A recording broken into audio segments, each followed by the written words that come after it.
Nouvelle émission depuis le Paris, la fabrique artistique de Tarbes, au cours de ces résidences en création qui sont proposées tout au long de l'année. C'est la dernière de l'année et c'est Bernard Montfort qui est avec moi. Bonjour. Bonjour. Merci d'être présent pour cette émission spéciale où on va un peu dévoiler les coulisses de cette création, les coulisses du spectacle que le public tarbais va pouvoir, et bigourdan va pouvoir venir voir ici au Paris.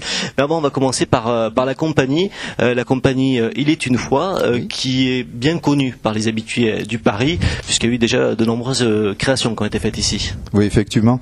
La compagnie Il est une fois présente sa 5e résidence au Paris. Après Étienne Delarue, Les Durs à cuire, et puis ensuite Marius et Fanny César, la trilogie de Pagnol. Donc on est ravis de revenir dans ce théâtre, parce que c'est un théâtre qu'on aime bien, qu'on aime même plus que bien. Moi je me sens un peu chez moi ici, c'est très agréable de travailler dans cet outil. Ouais. Un petit mot sur cette compagnie, elle a été créée comment? Ça a d'abord commencé par un voyage entre Marseille et les Pyrénées. Oui, c'est ça. Moi j'étais à Marseille, j'étais comédien déjà depuis quelques années, et puis j'ai décidé de venir m'installer dans les Hautes-Pyrénées, dans la vallée du Louron, où j'ai créé la compagnie Il est une fois. Voilà, à Génos, Loudanvielle, et j'ai créé les premiers spectacles de la compagnie, déjà des enquêtes policières, puisque j'avais cette spécificité que j'ai ramenée dans mes bagages, puisqu'on avait créé en 1990 les soirées Crime et Cure-dents avec quelques comédiens marseillais amis. On a créé ce concept et que j'ai fait évoluer ensuite dans les Hautes-Pyrénées en me proposant d'abord des soirées en restaurant avec moins de comédiens que les soirées Crime et Cure-dents, puisque normalement il y en a 6 et là je faisais ça tout seul. Et ensuite plus important avec le Trésor du Bossu où on était, si mes souvenirs sont bons, plus d'une quinzaine de comédiens en grandeur nature entre Génos et Loudanvielle. Voilà. Après, il y en a eu d'autres. Ah oui, c'est vrai que c'est la particularité de ces spectacles, outre le côté enquête criminelle, alors un peu à la Colombo, c'est-à-dire qu'on n'a pas le meurtrier, mais on a le crime qui arrive très vite. Et puis après, ensuite, il faut enquêter, il faut aller voir dans les méandres de la psychologie des acteurs ou de l'acteur qui est là. Mais il y a aussi cette particularité de se produire dans des lieux atypiques. Vous parliez de Génos Loudanvielle, ça peut se faire absolument partout. Oui, on a fait des enquêtes policières, je pense à peu près partout, quoi.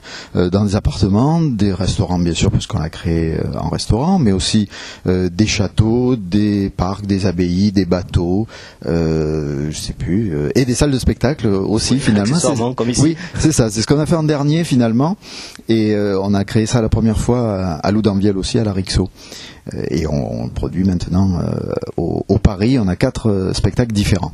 Alors on y reviendra après un premier extrait dans quelques instants, mais un petit mot sur l'autre compagnie avec laquelle vous êtes présente ici pour ce spectacle. Là, ce sont des Marseillais, oui. Pure souche, j'ai envie de dire. Oui, moi aussi, mais eux sont restés à Marseille. Eux sont restés à Marseille. Et donc c'est la compagnie Aurore de Nausicaa, avec qui on a créé les soirées Crime et Cure-dents, donc en 90, et qui ont continué bien sûr à proposer ces soirées à Marseille. J'y vais de temps en temps avec grand plaisir. Et voilà, ils font aussi du spectacle d'entreprise, du spectacle plus classique comme nous. Ils ont à peu près la même activité que la compagnie Il est une fois. C'est une compagnie sœur, je vais dire, et donc ça me fait très plaisir d'avoir associé, puis c'était tout à fait normal, puisqu'on fête les 25 ans de Crime et Cure-dents, c'était tout à fait logique d'associer la compagnie Aurore de Nausicaa à la compagnie Il est une fois. Alors avant de poursuivre là-dessus, on va regarder un premier extrait parce que ça va être compliqué de dévoiler l'intrigue réelle de ce meurtre peut en cacher un autre. Un drame peut en cacher un autre, que vous allez pouvoir voir toute la deuxième semaine de juin au Paris. Mais on va commencer par regarder un petit extrait. C'est un spectacle qui s'est déroulé dimanche. Alors c'est pas celui que les gens verront, mais c'est un peu le même esprit. Oui, c'est le même esprit. On a proposé dimanche 31, donc on a proposé La Malédiction, qui est un des scénarios mythiques des soirées Crime et Cure-dents, qu'on a créé en 91. Et ce scénario, il nous tenait à cœur parce que bon, c'est d'abord, pour fêter les 25 ans, il fallait un scénario emblématique, donc on a choisi celui-là. Il y en a bien d'autres, puisqu'il y en a 33 à ce jour, qui ont été créés à Marseille, plus ceux de la compagnie Il est une fois. Mais celui-là a été proposé non pas en restaurant, mais en configuration, presque configuration restaurant, puisqu'il y avait des tables, les gens étaient attablés, ils avaient une boisson et quelques biscuits, puisqu'on ne pouvait pas faire de restauration au Paris. Mais c'était la même configuration. La création, un drame peut en cacher un autre, ça sera une autre configuration, c'est-à-dire que le public sera dans la salle. Et la scène sera libre, les comédiens y seront, et bon, vous verrez ça quand vous viendrez. Effectivement, il faudra venir dès la semaine prochaine. En attendant, un petit extrait de ce que les gens sont venus nombreux voir dimanche après-midi. Et pour le moins suspecte. Dans le cas d'une agression par une personne ayant intérêt à supprimer quelqu'un ici, je ne vois qu'une seule solution. L'assassin est parmi nous.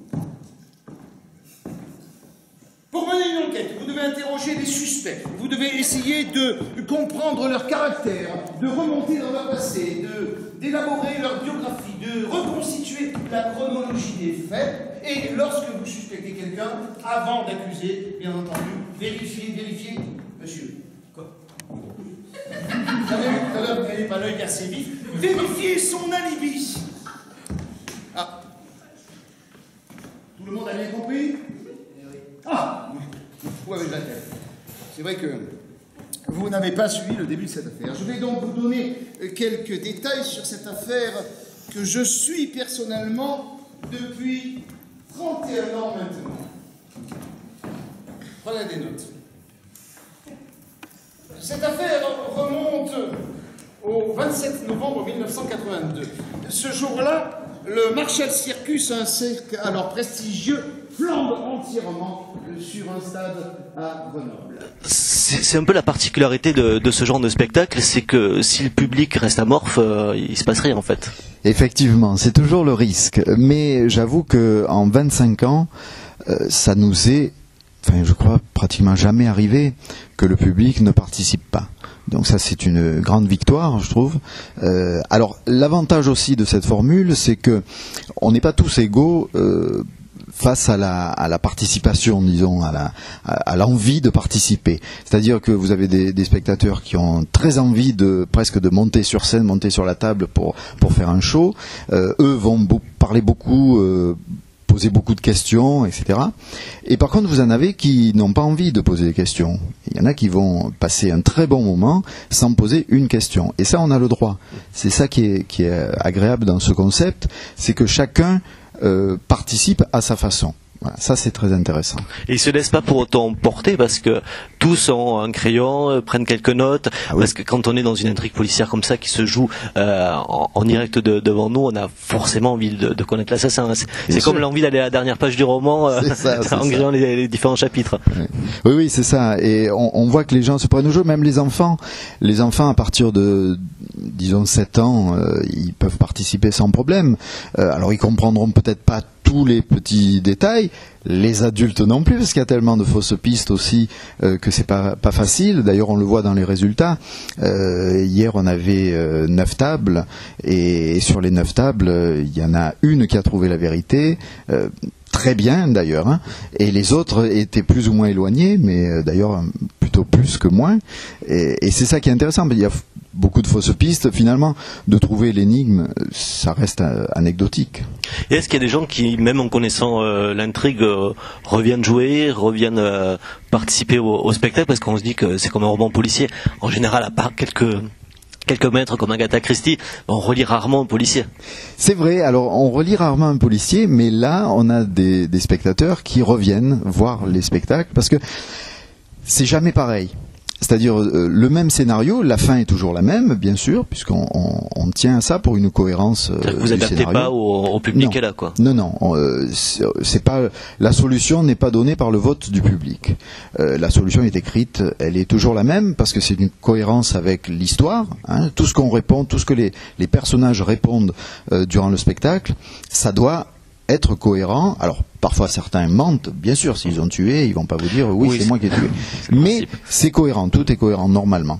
Mais par contre, le public peut trouver un intérêt à revoir le spectacle parce que, en fonction des questions du public, nos réponses vont être différentes. Il peut y avoir même des petites scènes improvisées entre les comédiens. Donc le spectacle est toujours différent. Ça, c'est très important. Vous parlez d'improvisation, ça doit être plus que quelques petites scènes, parce que les questions du public, même si elles doivent revenir d'un spectacle à l'autre, on n'est pas à l'abri d'une surprise, et dans ces cas-là, il faut garder son film et improviser une réponse. Oui, c'est-à-dire c'est un travail, hein. On travaille avant, on répète. Alors on a les scènes répétées comme au théâtre, mais on a les temps de recherche qu'on appelle, qui sont travaillés avant. On se pose des questions, on a étudié le passé, chaque comédien doit bien étudier le passé de son personnage. Parfois le créer, il est écrit en partie, mais après on se fait son passé pour être prêt à répondre à toutes les questions. Moi je vois le Mort d'un curé de passage que je joue, j'ai dû jouer plus de 150 représentations, j'ai encore des questions qu'on ne m'a jamais posées. Donc il faut être prêt à répondre, mais toujours dans son personnage, il faut rester, ne pas se laisser perturber, même si on l'est, parce qu'on peut l'être, une question étonnante, parce que les spectateurs posent parfois des questions très étonnantes, hein, mais on doit répondre dans son personnage. Et est-ce que vous avez des policiers ou des gendarmes qui sont venus essayer d'enquêter pour voir s'ils étaient meilleurs que le public lambda? On en a eu quand on a créé les soirées Crime et Cure-Dents à Marseille, on avait 3 jeunes qui étaient de l'école de police, qui venaient et qui sont venus à plusieurs scénarios. Bon, ils n'ont jamais trouvé, mais je ne sais pas si c'est si ça vient d'eux ou de nous. Non, ça vient de Marseille, je pense, tout simplement. J'ai dit à M.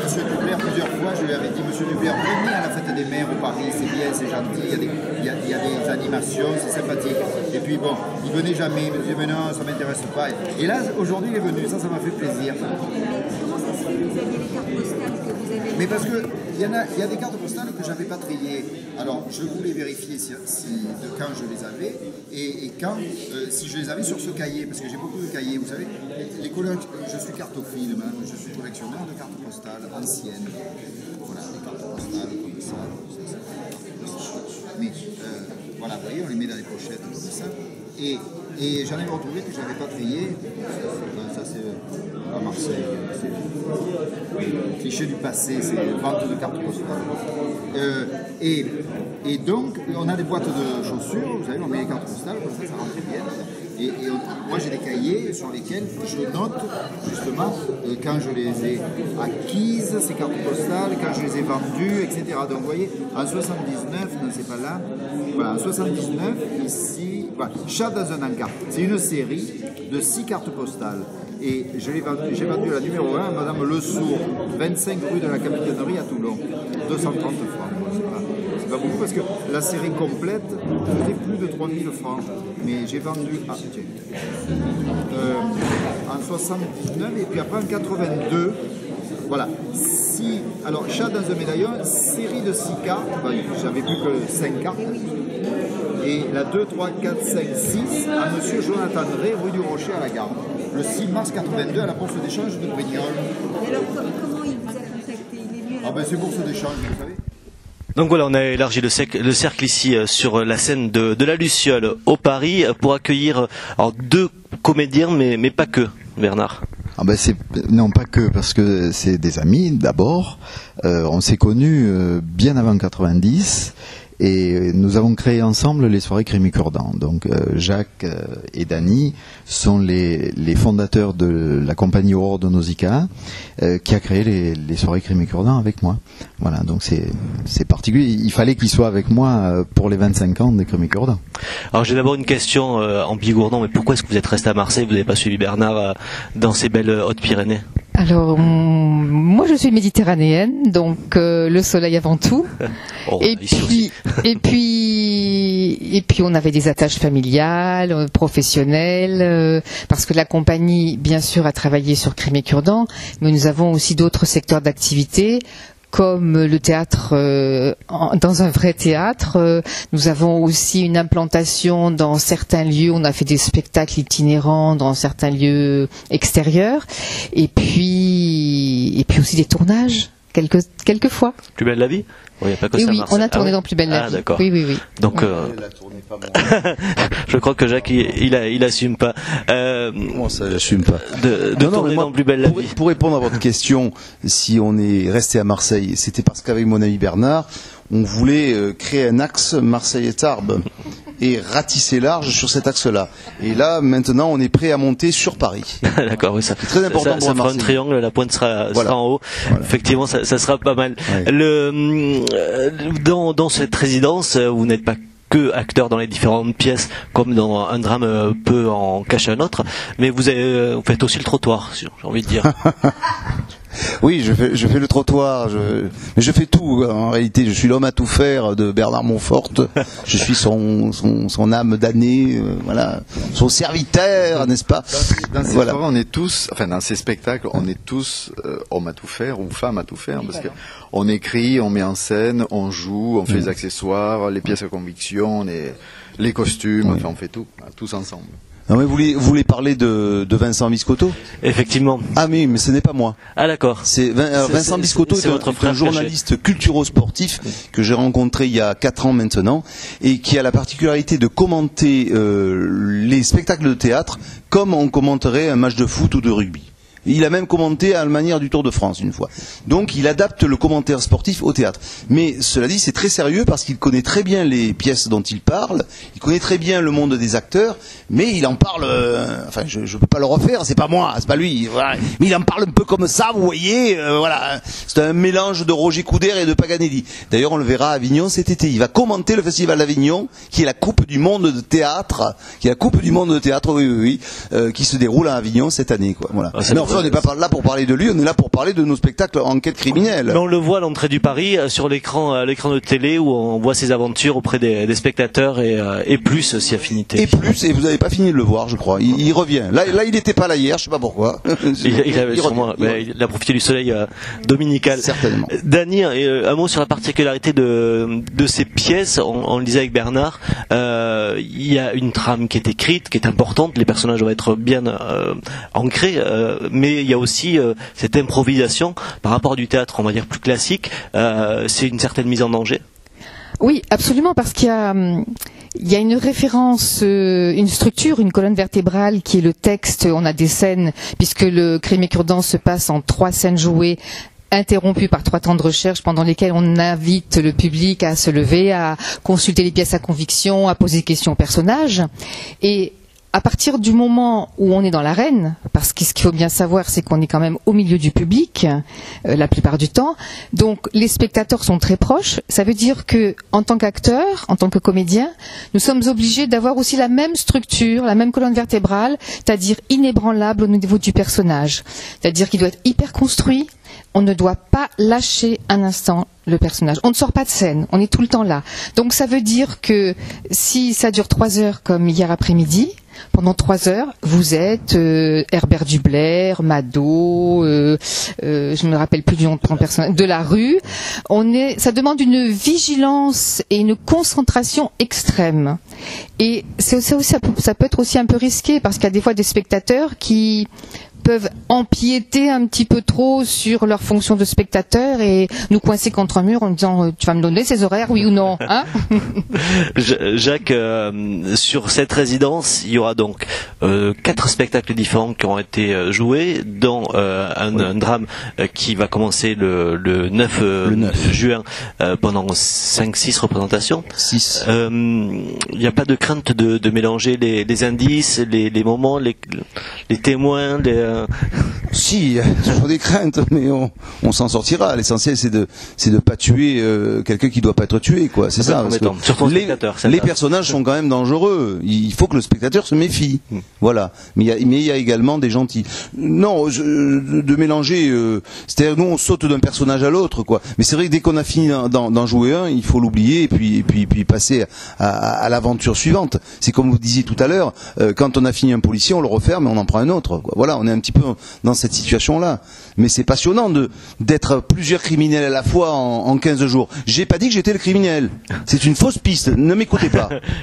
Je crois qu'il y a que des criminels potentiels sur cette scène. Ce que je voulais dire aussi, c'est selon les scénarios, on n'interprète pas du tout le même genre de personnage. Vous pouvez dans un faire une benette nunuche complètement à l'ouest, et puis dans l'autre une sévère comptable, directrice, qui est absolument rigide et inatteignable, quoi. Donc, il peut pas y avoir de confusion. On fait des personnages différents dans chacun des scénarios. Bernard, comment ça se répète ce genre de spectacle Mais ça se répète, c'est particulier parce que on répète vraiment les scènes jouées comme on les répète au théâtre, hein, c'est clair et net, surtout dans les versions en salle de spectacle où on a une scène. Dans les versions en restaurant ou ailleurs, c'est plus compliqué parce que même dans les scènes jouées et répétées, le public peut interférer. Et donc c'est un peu particulier. Mais là, dans ce cas précis, on répète ça comme on répète une pièce de théâtre classique. Par contre, les temps de recherche, c'est vraiment, on se pose des questions, on se met sur le grill, nous, essayer de trouver les questions que le public peut nous poser. Et c'est en travaillant son personnage et son passé, ce qu'il a fait. Il y a une chronologie qu'on doit connaître. Parfois, moi, je sais que ce que mon personnage ne doit pas savoir, je ne veux pas le savoir. Je ne le retiens pas, quoi. Je le sais quand on lit le scénario, bien sûr, mais je veux pas le savoir, je veux pas l'apprendre. Comme ça, je suis sûr de pas me couper, parce que parfois ça peut arriver, on peut se tromper. La difficulté aussi, c'est que tout le monde peut se tromper à un moment, dire on demande une date, c'est en 82, mince, non, je me suis trompé, c'est en 81. Mais là, si on se trompe en spectacle, le public peut penser qu'on s'est trompé volontairement ou que ça peut être une fausse piste. Donc il faut vraiment être très très vigilant, comme disaient Jacques et Dany. Alors il faudra venir voir ça. Ça sera donc du 9 au 14 juin sur la scène du Paris à Tarbes, du 9 au 13 à 20h30 et le 14 juin à 16h. Il y aura auparavant répétition publique, ça sera samedi de 14h à 16h. Donc une répétition un peu particulière, hein. C'est les mêmes contraintes que pour cette émission. Et oui, parce qu'on peut rien déflorer, donc on ne montrera pas de scène vraiment du spectacle, parce qu'autrement on donne déjà quelques éléments, et c'est dommage, ça enlève de la surprise aux spectateurs, surtout qu'il peut se passer, dans ce scénario plus qu'un autre, il peut se passer tout à tout moment. Hein, dès que vous entrez dans le théâtre, méfiez-vous, tout peut arriver. Gardez les yeux ouverts dès que vous passez la porte. Et puis vendredi 5 juin, pour nos spectateurs, une répétition d'enquête, on va dire pour eux, avant cette pièce-là, ça sera Coup de feu sur Sitcom Valley, dans les coulisses d'une sitcom. Oui. Bon, peut-être pas... C'est un règlement de compte contre Plus belle la vie, quoi. Oui, vous avez compris. Hein. Effectivement. Ils m'ont pas pris. Ah ouais, mais ça va venir. On peut les comprendre. Ça sera donc vendredi 5 juin à 20h30. Alors il y avait un pass détective pour les 3 pièces en plus. Il reste une pièce, mais c'est 12 € l'entrée. Voilà. Et pareil pour les représentations du 9 au 14 juin. Merci Bernard. Merci. Merci également à Dany et à Jacques. Vous pourrez les retrouver sur la scène du Paris. J'en profite également pour remercier toute l'équipe du Paris, notamment l'équipe technique qui nous a mis à disposition ce plateau pour pouvoir vous proposer toute cette série d'émissions spéciales au retour à la rentrée, bien évidemment. Je vous invite à venir, je vous conseille de venir, parce qu'on va me demander des places, je vous conseille de venir voir Un drame peut en cacher un autre au Paris. À très vite.